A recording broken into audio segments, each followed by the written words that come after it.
Hoy vamos a acercarnos al Evangelio según San Juan. Ya habíamos visto algo de los otros tres evangelistas, los que llamamos sinópticos, los evangelios sinópticos, Mateo, Marcos y Lucas. Recuerden que hay elementos comunes a los tres y que hay diversas tareas sobre el modo en que se componen cada uno de estos tres evangelios. Tengamos presente que siempre es el Espíritu Santo el que inspira, el que hace que estos hombres pongan por escrito aquello que Dios quiere que pongan por escrito. De forma que los escritores humanos, ya lo habíamos visto, no son compiladores, sino que son verdaderos autores, son autores humanos, porque muchas de las realidades de sus propias capacidades quedan plasmadas en estos libros. Por ejemplo, hoy nos acercamos al Evangelio según San Juan. Estos son acercamientos, pequeñas pinceladas por medio de las cuales pretendemos a ustedes que están haciendo un curso, un cursillo para el trienio bíblico y el trienio teológico, un cursillo de introducción al Nuevo Testamento, para que ustedes de pronto se animen a ir un poquitito más allá, lean el texto, comiencen a comprender algunos elementos. Son como algunas pequeñas claves vinculadas a este Evangelio. Lo cierto es que San Juan es uno de los 12 hermano de Santiago, nombrado muchas veces a lo largo de los evangelios como el hijo del Zebedeo, uno de los hijos del Zebedeo. Es uno de aquellos dos que su madre pide al Señor para que uno se siente a la derecha y el otro se siente a la izquierda. Juan, que es del grupo de los 12, en las listas que habitualmente aparecen, sobre todo en el libro de los Hechos de los Apóstoles, va a aparecer siempre en los primeros lugares, va a aparecer detrás de Pedro y ahí muy cerca. Y de hecho, en esos primeros 5 capítulos del libro de los Hechos de los Apóstoles, donde el apóstol Pedro toma un gran protagonismo, muchas veces va a estar acompañado de Juan, por ejemplo, cuando van al templo. Pedro y Juan fueron muy temprano al templo y se encuentran aquel hombre que pide en la puerta del templo y entonces le dicen: no tenemos ni oro ni plata, lo que tenemos te los damos en el nombre de Jesucristo, y entonces se obra aquel milagro. Por esta acción milagrosa van a ser interrogados, van a ser amedrentados, incluso van a ser maltratados y se les va a dar una orden de no hacer nada más en el nombre de Jesucristo. De manera que Juan es, diríamos, de los discípulos que están en el corazón mismo de la comunidad de los 12 discípulos. De hecho, el Evangelio según San Juan lo va a identificar de 2 maneras a este hombre. Primero lo va a llamar el discípulo amado, y luego lo llamará el otro discípulo. A veces se comienza a plantear cómo es que San Juan podría a sí mismo decirse el discípulo amado. Parecería ser, diríamos, una suerte de poca humildad de parte de él con relación a atribuirse este nombre. De cierto que él no se puso a sí mismo el discípulo amado. Seguramente los redactores posteriores a San Juan recuerden los procesos que llevan los escritos que conocemos como el Evangelio de San Juan, hacen que muchas veces de ese autor inicial, de ese testigo inicial, que de pronto dejó escritas una serie de cosas, en un momento como que se tratan de compilar todos esos materiales elaborados y finalmente se va a dar una forma. Pero a veces en medio hay algún redactor que a medida que va ubicando las cosas en su lugar, de pronto tal vez conociendo algún hecho de la vida de Cristo que Juan narraba, entonces tal vez al ponerlo por escrito coloca esta forma de llamar al apóstol Juan.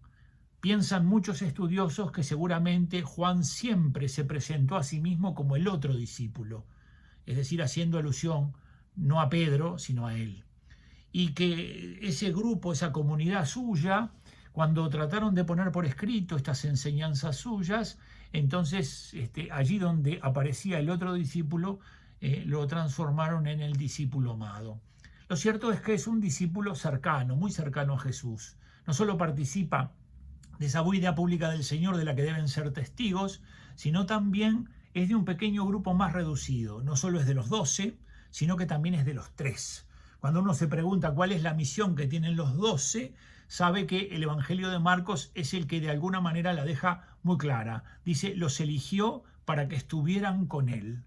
los eligió para que estuvieran con Él. Y cuando uno quiere confrontarse con aquellos que no han sido elegidos para esto, por ejemplo en el endemoniado de Gadara, allí se dice que él le pidió para ir con ellos y él le dijo que no fuera con ellos, sino que se quedara allí. Bueno, a estos los había elegido para estar con él. Esta experiencia es la de ser discípulo. ¿Y cómo se traduce esta experiencia en el Evangelio según San Juan? San Juan va a usar una palabra que se traducirá en nuestro español como permanecer. ¿Qué es ser discípulo del Señor? Permanecer en Él, es decir, estar unido a Él, permanecer a su lado, estar en comunión con Él, estar a sus pies escuchándolo, estar permanentemente a su lado. Esa acción de permanecer, ¿verdad?, que es la expresión española de esa palabra que tanta hincapié hace en el Evangelio según San Juan, es la experiencia propia del discípulo. Es esa que nace de cuando los discípulos se acercan para hablar con Jesús y Él les dice que vengan con Él. Ellos fueron y permanecieron con Él y era la hora 10ª, es decir, es estar a su lado. Podríamos decir que algo que aparece como enseñanza en el Evangelio de San Juan deja en claro qué es lo que supone ser discípulo para este evangelista. Cuando se nos cuenta la parábola de la vid y los sarmientos, ¿verdad? ¿Qué es esto de la vid y los sarmientos? Bueno, es esa relación íntima de unión que se da entre Jesús y los suyos. La vida viene justamente por Jesús, pero esa vida de Jesús pasa a través de él a sus discípulos. Y esa vida que pasa a sus discípulos, en ellos está destinado a alcanzar a los hombres. Por eso hay que estar unido a él, hay que permanecer con él, hay que estar a su lado. Esa es la experiencia del discipulado que especialmente narra este evangelista. El Evangelio según San Juan es un evangelio bastante acotado en términos. Es seguramente el más acotado en términos de los 4 evangelios y se ve bastante claramente la raíz semítica, no solo por lo que queda como resabio en la escritura, sino también por el hecho de que es un judío que tiene un gran conocimiento de Jerusalén, muchísimo conocimiento de Jerusalén. Durante mucho tiempo se discutía sobre algunas afirmaciones de San Juan. Por ejemplo, se discutía algunas cosas vinculadas al templo, algunos pórticos que San Juan decía, la piscina probática, es decir, una serie de realidades que San Juan contaba y se miraban más bien con una cierta desconfianza. Se decían que Juan estaba interesado en las cosas sublimes y profundas y que estos datos eran datos que había utilizado, pero en los que él no había reparado demasiado. Bueno, las excavaciones arqueológicas han mostrado que este escritor del 4.º evangelio, San Juan, era un gran conocedor. Es decir, ¿por qué? Porque la piscina probática se encontraba allí donde él mismo la describía, las puertas esas que se habían puesto en duda aparecieron en las excavaciones arqueológicas, de manera que San Juan es el hijo del Zebedeo, que su hermano es Santiago, que está con el Señor, que además de pertenecer al grupo de los 12, pertenece al grupo de los 3, que en el comienzo del libro de los Hechos de los Apóstoles aparecerá muy vinculado a Pedro. Recuerden que ya en el comienzo Pedro y Juan van al templo y allí justamente encuentran un hombre que está tullido y van a decir: no tenemos ni oro ni plata, lo que tenemos te lo damos en el nombre de Jesucristo, y ahí se opera el milagro. De manera que por esa acción ellos serán interrogados, ellos serán amedrentados, ellos serán maltratados, ¿verdad? Es decir, que Juan aparece en el corazón mismo de esa comunidad de los 12 discípulos. ¿Qué podemos saber de este apóstol a partir de algunos datos que tenemos allí? Bueno, lo que podemos saber es lo que se nos cuenta, ¿verdad? Se nos cuenta que Juan era joven, que era probablemente el más joven del grupo, y según los estudiosos, los escritos suyos estarían fechados entre el año 90 y el año 100. De hecho, recuerden que cuando se les anuncia a los discípulos la resurrección, dicen que él y Pedro fueron corriendo hasta el sepulcro, pero que Juan llegó mucho antes que Pedro, seguramente por esta condición suya, por esta juventud, pero en cambio, al llegar a la puerta del sepulcro, aguardó la llegada de Pedro para que entrara primero él.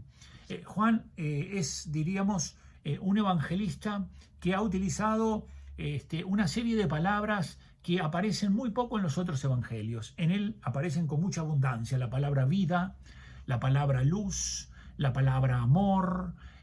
Hay una serie de palabras que son muy propias de este evangelio. En cambio, hay otras palabras que no lo aparecen tanto, ¿verdad? Por ejemplo, la palabra reino no es una palabra tan del gusto de este evangelista. Es que no es importante, no, es que ha hecho presente la realidad utilizando otra serie de términos. Es muy importante entonces aquí comprender que estamos frente a uno de los evangelistas que tiene una gran singularidad.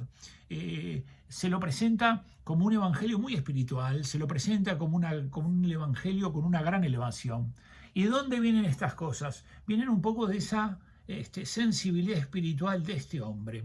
El Espíritu Santo, recuerden, lo ha tomado con todo lo que él es, y luego de haber sido compañero del Señor y haber vivido toda esa peregrinación terrena de nuestro Señor, entonces puso por escrito esas enseñanzas suyas.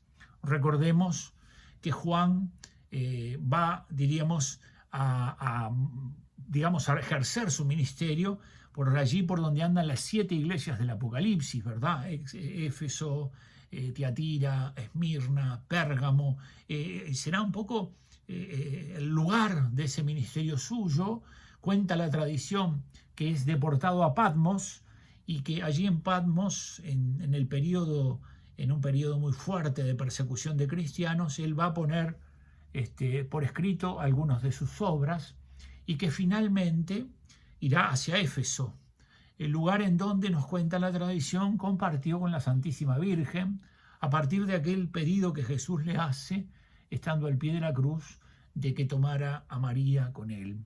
Bueno, el apóstol San Juan, un evangelio del fin del siglo, un evangelio que tiene un grado de reflexión muy importante, un evangelio que tiene una posible estructura, como nos preguntábamos por el libro de los Hechos y por otros libros, ahora nos lo preguntamos por el Evangelio según San Juan. ¿Qué estructura tiene este libro? ¿Es posible descubrir el modo en que ha ordenado los materiales? ¿Tienen un orden? ¿Podemos descubrirlo? ¿Esto nos sirve de algo? ¿Nos ayuda? Bueno, lo primero que vamos a decir es que este libro tiene, digamos, 4 partes. La primera parte está muy clara y es el prólogo. Es un prólogo de 18 versículos. Podríamos decir una apertura fantástica.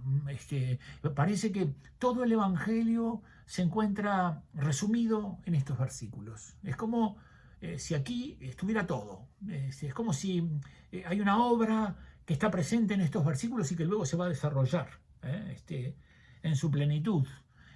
Por lo tanto, versículos 1 al 18, el prólogo tiene 2 movimientos muy importantes. Un movimiento descendente, es decir, primero la vida en la eternidad del Hijo Eterno, del Verbo de Dios, del Logos, de la segunda persona de la Santísima Trinidad, ¿no? Se nos presenta en la eternidad, aparece presentado utilizando una relación bastante directa con el libro de Génesis, porque así como allí en el Génesis se comienza aludiendo al principio, aquí también, en el principio, pero ¿de qué principio estamos hablando? De la eternidad, es decir, el principio sin principio, de la eternidad. Y allí que estaba, allí estaba el Logos, allí estaba el Verbo, allí estaba la palabra, como la traducen muchas de nuestras Biblias. Y la palabra dice que estaba junto a Dios. Esta traducción no resulta sencilla porque las palabras que son traducidas, en este caso del latín apud, son mucho más complejas, porque estar junto uno lo puede entender como estar uno al lado del otro, o en cambio aquí es estar dentro, estaba cabe, digamos, evidentemente no resulta fácil la traducción. Lo cierto es que es como si el Hijo Eterno estuviera en el seno del Padre de cara al Padre, viendo al Padre. Por lo tanto se ve el misterio de la intimidad.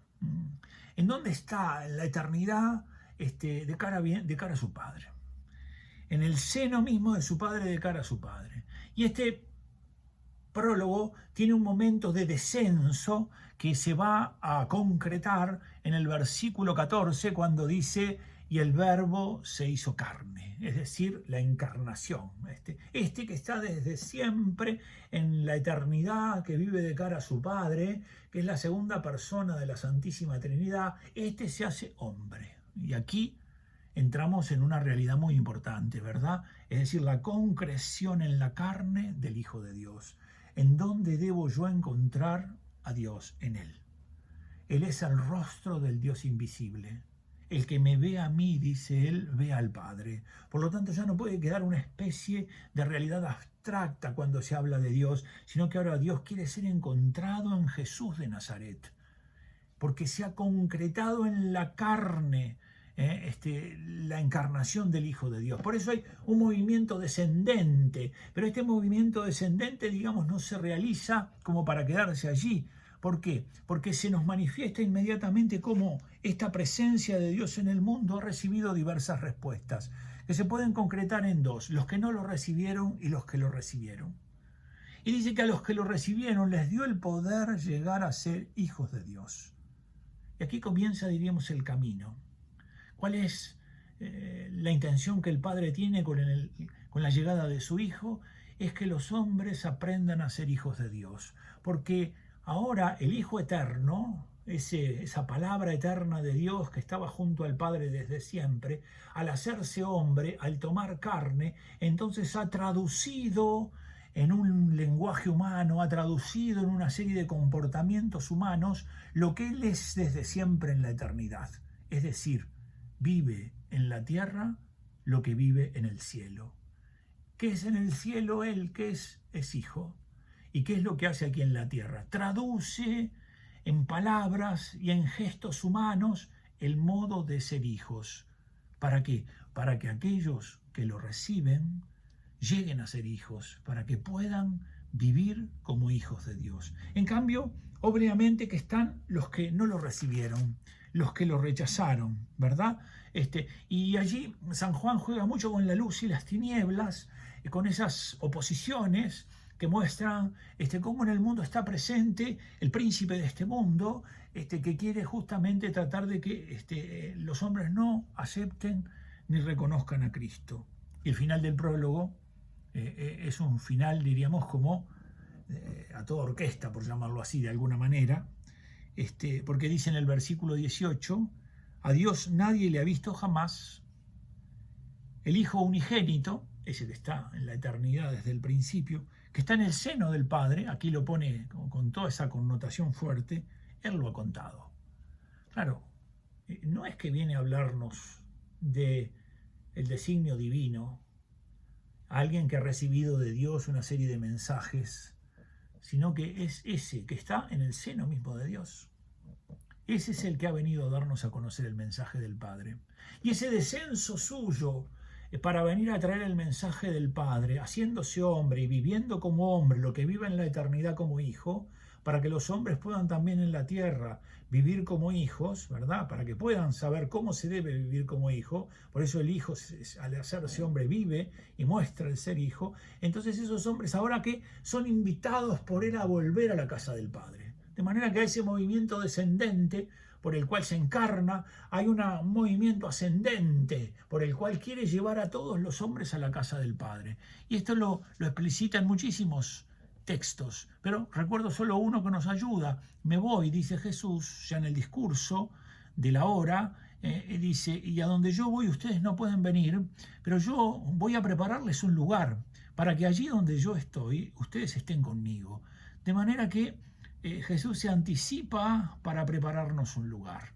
Es decir, que ha venido para llevarnos hacia el Padre. Ha venido para tomarnos y llevarnos hacia el Padre y para que podamos vivir también nosotros el misterio de la relación esa íntima que tiene el Hijo, no por naturaleza, porque no somos hijos por naturaleza, pero sí por participación, porque el Hijo ha querido y el Padre hacernos partícipe de esa vida bienaventurada que ellos tienen. De forma que un prólogo fantástico, magnífico, que merecería por sí mismo todo un cursillo, hablando de cada una de las realidades que se hacen presentes, ¿verdad? Y la luz brilló en las tinieblas, este contraste, ¿verdad? Y las tinieblas no lo recibieron, pero a los que lo recibieron, y así sucesivamente podemos ir viendo este descenso del Hijo Eterno de Dios para que la humanidad entera ascienda y toma en dirección de la casa del Padre. Bueno, a este prólogo con el que se abre este cuarto evangelio, lo siguen lo que serían como dos libros. El primero, que comienza a partir del versículo 19 del capítulo 1 y que va a ir hasta el final del capítulo 12, versículo 50. ¿Cómo se llama esto? Se llama el libro de los signos. ¿Por qué se llama así signos? En estos capítulos el evangelista presenta una serie de hechos milagrosos, a los que no llama nunca milagros, sino que utiliza una expresión griega, semeia, para dejar en claro que el hecho portentoso remite a una realidad aún más profunda, aún más grande, aún más importante, a la que el hombre no puede, digamos, desconocer. De manera que estos capítulos van a comenzar relatando, ¿verdad?, encuentros que Jesús tiene, en donde hay hechos milagrosos, la boda en Caná de Galilea, el momento que van al templo, el milagro del hombre que se encuentra en la puerta allí del templo, y así sucesivamente, el milagro del hijo del centurión que le va a pedir a Jesús, y Jesús le dice que ya está curado. Es decir, sucesivamente el pan de vida, que es un pan que ha bajado del cielo, ¿verdad? Semeia, signos. Capítulo 1, versículo 19, hasta el capítulo 12, versículo 50, en donde aquí encontramos esta realidad, ¿verdad? Recordemos que a partir de este capítulo, del capítulo primero, versículo 19, se van a dar una serie de cosas muy importantes. La primera de ellas es que va a aparecer una expresión bastante importante y clave que se dará en todo el Evangelio y que es importante que tú la tengas en cuenta. Es una clave de comprensión del Evangelio o una expresión por la que tú puedes ir siguiendo una hoja de ruta del Evangelio. Ya desde el primer signo que se va a expresar en este libro, que es la boda en Caná de Galilea, es decir, el momento en que el Señor, ¿verdad?, por medio de aquella acción transforma el agua en vino. Desde ese momento y hasta el final de la vida de Jesús, continuamente se va a mostrar cómo se acerca progresivamente lo que llama la hora. Jesús con María hablan allí en Caná y Jesús dice, cuando María pide el milagro, todavía no ha llegado mi hora. De manera que a partir de ese capítulo segundo, en donde está Caná, se hace la mención a esta misteriosa hora, que luego nuevamente va a aparecer en el capítulo 7, versículo 30, en el capítulo 8, búscala tú en tu Biblia, versículo 20, en el capítulo 12, versículo 23, y aquí estamos dentro del libro de los signos, y luego saliendo del libro de los signos, va a estar en el capítulo 13, versículo 1, y en el capítulo 17, versículo 1. Podríamos decir que toda la vida de Jesús en este evangelio está orientada hacia ese momento que San Juan llama la hora y que será como la meta del camino, cuando Dios mostrará su gloria, es decir, su potencia salvadora. ¿Y dónde lo hará? A través de la muerte de Jesús.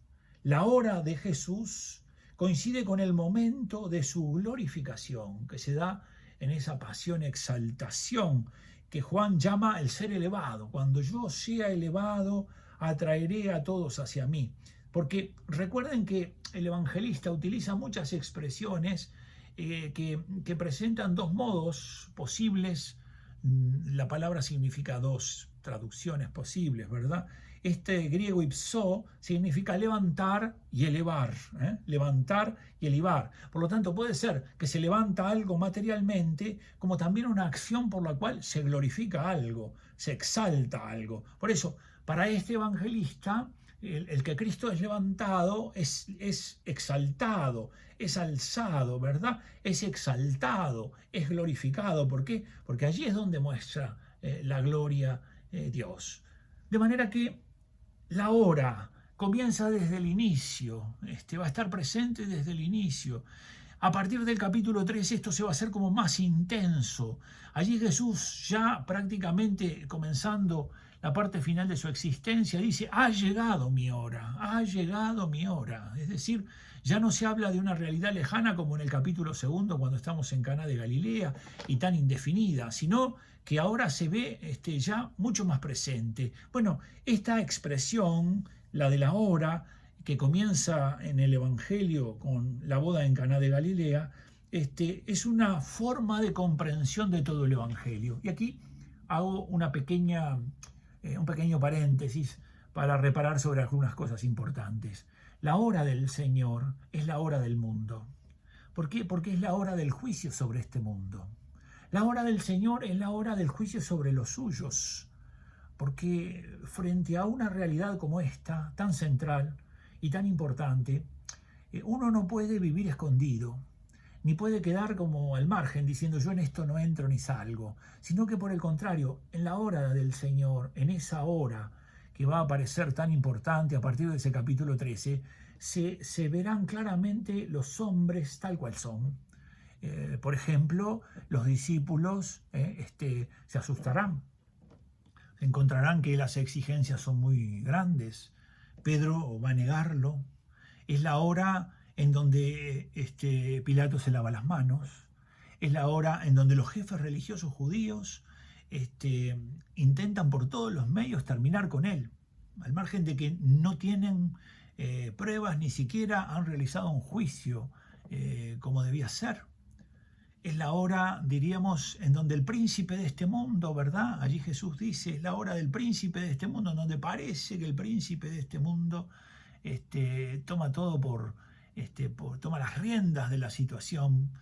Bueno, es la hora del Señor, es la hora de la Madre del Señor, que permanece fiel allí al pie de la cruz con Juan, y es la hora en que San Juan la recibirá como madre. Por eso, su hora, la hora, mi hora, es una expresión que sirve como una clave para comprensión del Evangelio según San Juan. Uno puede ir leyéndolo a lo largo del Evangelio y puede ir de alguna manera comprendiendo que toda la vida del Señor en este Evangelio está prácticamente como orientada hacia este momento central que Él llama su hora. Estábamos en la segunda parte, el libro de los signos, que comienza con la boda allí, es decir, el primer signo que aparece es la boda allí en Caná de Galilea. Otro elemento a considerar importante es cómo la Santísima Virgen María, en el Evangelio según San Juan, tiene dos momentos centrales. Ya lo sabemos bien, este Evangelio no tiene nada vinculado con la infancia del Señor, ha comenzado con ese prólogo fantástico y ya entra en el momento en que Juan el Bautista reconoce a Jesús como el Cordero de Dios que quita el pecado del mundo, una expresión propia de este Evangelio, ¿verdad? Cordero de Dios que quita el pecado del mundo. Y aquí hay algo importante, en Caná de Galilea va a aparecer la Santísima Virgen María. ¿En qué otro lugar nosotros la reconocemos presente de este Evangelio? Cuando está al pie de la cruz junto a Juan y va a escuchar esas palabras del Señor pidiéndole a Juan que la reciba como madre. De manera que dos momentos para María, Caná de Galilea y el Calvario. Algunos estudiosos han dicho que la vida de Cristo, la vida pública de Cristo, que se va a iniciar luego de Caná de Galilea y que se va a cerrar en el Calvario, tiene como dos tapas ese libro, y en esas dos tapas está su madre. Y aquí hay algún elemento muy importante a considerar, y es el hecho de que San Juan nunca llama a María por su nombre propio. No existe en ninguno de los capítulos de su Evangelio el nombre de María para designar a la Madre de Jesús. El nombre que utilizará para designarla es mi madre, su madre, la Madre de Jesús. Es decir, el nombre de María para San Juan es aquel que designa su misión. ¿Cuál es la misión de María? Ser la Madre de Jesús. Por eso es tan importante esta expresión. Recuerden que así como a Pedro se le cambia el nombre, que se llamaba Simón, y se le dice que ahora se va a llamar Pedro, a través del cambio de nombre se revela la misión, que será la roca, ¿verdad?, sobre la que se va a edificar la iglesia. Aquí, evidentemente, en el Evangelio según San Juan aparecen otras Marías. Es obvio que San Juan no desconoce el nombre que tiene la madre de Jesús. Por otro lado, se nos ha dicho en el Calvario, se le ha dicho en el Calvario, de que la reciba en su casa. Si hay algo que conoce el evangelista, el apóstol, es el nombre de la mujer que se le ha encomendado a él, que es la madre de Jesús. Pero ha reservado el nombre y ha identificado a María con este nombre que es el que la identifica. Se podría sintetizar de alguna manera esto diciendo, como dice el padre Jorge, en el Evangelio según San Juan hay muchas Marías, pero una sola es la madre de Jesús. Y eso que designa a esta mujer tan singular, que es su misión, es el modo con el que se la reconoce en el Evangelio según San Juan. También es cierto que en estas dos escenas, en Caná y en el Calvario, Juan a María la pone bajo la expresión mujer. ¿Qué tenemos mujer entre tú y yo? Dice en Caná, y en el Calvario dice, mujer, he ahí a tu hijo. Un tanto enigmático el modo de denominarla por parte de Jesús, porque no existe en la antigüedad, no hay algo que suponga que un hijo llame así a su madre. No solo no está presente en la Sagrada Escritura, tampoco está presente en la literatura antigua. Por lo tanto, en realidad, el modo ese tiene una intencionalidad, porque en el fondo, ¿quién es la mujer? La mujer es Eva, la mujer es Eva. Pero a partir de la llegada de Jesús y de la participación de María de modo tan único en este plan de Dios, entonces hay, diríamos, una nueva humanidad que se está gestando a partir de un nuevo hombre, es decir, un nuevo Adán, Jesús, y a partir de una nueva Eva, es decir, María. Por eso ese nombre, mujer, va a identificar a esta mujer que ya en el Calvario se nos muestra como madre de los creyentes. A aquella se la llamaba madre de los vivientes, a Eva. En cambio a esta se las conocerá como madre de los creyentes, porque ¿qué es lo que Jesús confía en el Calvario a esta mujer? Lo confía a sus seguidores, es decir, le dice a Juan que ella va a ser su madre. Por eso, y aquí deteniéndonos un minutito en el relato del Calvario, te invito a que vayas un poco más allá de comprenderlo solamente de una forma, diríamos, moral. Jesús está preocupado por su mamá, en donde ella va a poder descansar, quién va a poder darle comida, y entonces viendo que está por irse le dice a Juan, ocúpate de ella. Es cierto que esto acontecerá, es cierto que acontecería si él no lo hubiera dicho, porque los apóstoles la amaban entrañablemente, porque si habían hombres que habían empezado a descubrir el misterio tan grande que estaba en ella, ya eran ellos. Pero lo cierto es que aquí la invitación va más allá. Algunas traducciones ponen en esa escena del Calvario que el discípulo llegó a su casa atendiendo a la indicación que hace Jesús. Mientras que otros, y que parece un modo más acertado, dicen, y el discípulo la hizo propia. Es decir, ¿qué es lo que supone esto? Que la recibió como madre. Es decir, que comenzó desde ese momento una relación con ella que tiene que ver con un designio, con una voluntad de Jesús. Es decir, Jesús, que está en un momento tan singular, en su hora, que le ha dado a los discípulos todas las cosas que necesitan para llevar adelante la misión que les va a encomendar, porque estando en ese momento y en los discursos que preceden al momento propiamente de la crucifixión, Jesús comienza a hablarle de una serie de dones que tiene para la comunidad, y entonces primero les va a decir que el don es el Paráclito, y les va a revelar la presencia del Paráclito, y les va a decir que es necesario que Él se vaya para que el Paráclito venga, y les va a decir que Él los va a conducir hacia la verdad plena, que Él les va a recordar y enseñar las cosas de un modo nuevo, es decir, que les revela que habrá un don para la comunidad, que los asistirá fuertemente, que es el Paráclito. Les dice que hay un mandamiento, que les va a dar un mandamiento nuevo, que es que deben amarse unos a otros como Él los ha amado. En todas estas realidades que entrega, utiliza la expresión don, es decir, les doy un mandamiento nuevo. Y uno dice, pero ¿cómo puede el Señor pedir que nos amemos como Él nos ha amado? Porque nos ha dado su amor. Porque el Espíritu Santo es el amor con que se aman el Padre y el Hijo. Y entonces ahora puede pedirnos lo que no podría si dependiera solamente de nuestro amor humano. Y por eso, dándonos el Espíritu Santo, nos invita a que nosotros podamos amarnos unos a otros, no según la medida de nuestro propio amor, que muchas veces es egoísta, sino según la medida de su amor. Por eso, ámense unos a otros como yo los he amado. De manera que hay un nuevo don. ¿Cuál es el amor? Es el mandamiento del amor, el amor fraterno. En esto conocerá la gente que ustedes son mis discípulos, les va a decir a esa comunidad que está en medio de todos estos vaivenes, pero que está escuchando al Señor, que se da cuenta que están atribulados. Y por eso en el versículo 14 les dice que no se inquiete el corazón de ustedes, no entren en confusión, crean en mí, crean en Dios. Es decir, yo voy a entregar todas las cosas que ustedes necesitan.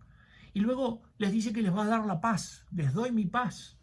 Es decir, una paz que el mundo no puede dar. Una paz que permanece en medio de las contrariedades y las realidades difíciles de la vida. No es la paz de la pastilla, por decirlo así, ¿no? Sino que es una paz que viene de Dios, que es la presencia de Dios con nosotros en medio de todas las adversidades. De manera que les da el Paráclito, el Espíritu Santo, les da el mandamiento del amor como el elemento central de la vida comunitaria para que la gente reconozca que son sus discípulos, les da la paz, que es una cosa importante, y finalmente les da a su madre. Ahí, ¿verdad? Es como si dijéramos, ¿qué más tenía el Señor para darnos? Nosotros nos ha dado su Espíritu Santo, nosotros nos ha enseñado el Padre Nuestro para decirnos que su Padre es nuestro Padre, no solo nos ha introducido en esa hora para decirnos que su hora es nuestra hora, sino que ahora nos dice que su Madre es nuestra Madre. Bueno, el apóstol San Juan, una maravilla, sublime. A partir del capítulo 13, entonces, salimos del libro de los signos, y en el capítulo 3 en adelante no utilizará más la palabra semella. Es que el Señor no, es que ha ordenado los materiales de una manera concreta. Y a partir de este capítulo 13 y hasta el 17 inclusive está lo que es la última cena y los discursos, ¿verdad? El libro de la gloria, así se llama esta parte final que va desde el capítulo 13 hasta el capítulo 20 inclusive, el libro de la gloria. Es decir, aquí el Señor va a introducirnos en el misterio de la obra del Padre que, realizada por obediencia de Él, lo lleva hacia el camino de la glorificación. Y el capítulo 21, el epílogo, esa pesca milagrosa en Tiberíades con la aparición del resucitado a los discípulos. El Evangelio según San Juan, un evangelio para meditar, un evangelio para rezar, un evangelio para leer. Léete el Evangelio según San Juan, léelo tranquilo, no te apures. Pedirle al Señor que te dé su luz para poder leerlo. Metete en el corazón mismo del Señor, que va llenando tu vida de luz también para la comprensión de las realidades que están allí presentes. Léete el capítulo 17, el discurso a sus discípulos, una maravilla. Se abre el corazón de par en par para contarles todo lo que está pasando. Después de haber hecho todo lo que tenía que hacer, después de haber realizado todo lo que tenía que realizar, entonces allí en el capítulo 17 les dice a su Padre, en medio de ellos: Padre, yo ahora voy a ti. A todos estos que me diste en el mundo yo los cuidé. Ahora que vuelvo a ti, cuídalos tú. ¡Ah, qué maravilla!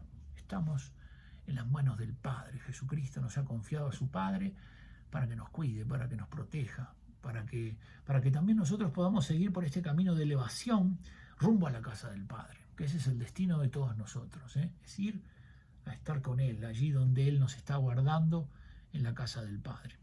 Bueno, espero que estas pinceladas, que siempre son, diríamos, escasas y que merecerían incluso una mayor profundización, te puedan ayudar con este evangelio, el cuarto, el evangelio de uno de los hijos del Zebedeo, que es presentado como un águila, ¿verdad? Es porque no está tan preocupado de ese detalle pequeño, digamos, si tomó en tal dirección o en tal otra, si salió una persona a recibirlo o no, sino que ha presentado, ha dado un testimonio de Jesús, ¿verdad? Ha dado un testimonio de Jesús y lo ha hecho con mucha profundidad teológica.